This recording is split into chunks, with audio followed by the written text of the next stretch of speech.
வாழைப்பூ பருப்பு உருண்டை குழம்பு செய்யலாமா? வாழைப்பூவும் முருங்கைக்கீரையும் சேர்த்து பருப்பு உருண்டையோடு சேர்த்து போட்டு ஆவியில் வேக வச்சு செய்யணும். சோம்பு, ஜீரக துண்டு, பூண்டு, 2 வரமிளகாய் முதல்ல லைட்டாக குறைன்னு அரைச்சிக்கணும். பருப்பு மிக்சியில் போட்டு தேவையான அளவு உப்பு அதுக்கு அரைச்சி எடுத்துக்கணும்.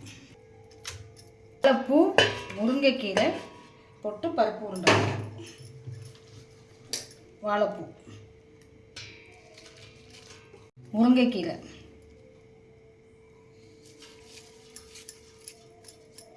கொஞ்சம் கொத்தமல்லி, மஞ்சத்தூள்,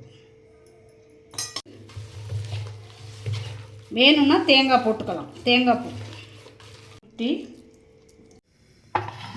உருண்டையை ஒன்று ஒன்றா இட்லி பானையில் வேக வச்சு எண்ணெய் கம்மியாக சேர்க்கறதுனால நான் முதல்ல குழம்பை கூட்டி கொதிக்க வச்சுட்டு லாஸ்ட்டில் தாளித்து விடுவேன். மிளகாத்தூள், மஞ்சத்தூள், தனி மிளகாத்தூள்,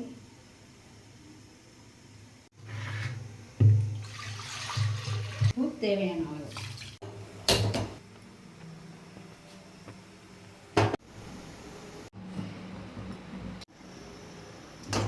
கம்மியாக எண்ணெய் ஊற்றி தாளிச்சுக்கும். சோம்பு, வெந்தயம், கடுகு தாளிக்க, ஒரு வரமிளகாய்,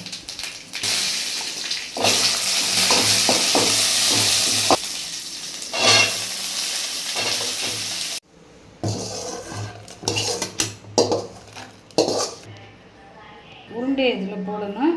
அது குழம்பு கொஞ்சம் தண்ணியாக இருக்கும்போதே போட்டுடணும். ஏன்னா உருண்டை கொடிச்சிடும் குழம்ப.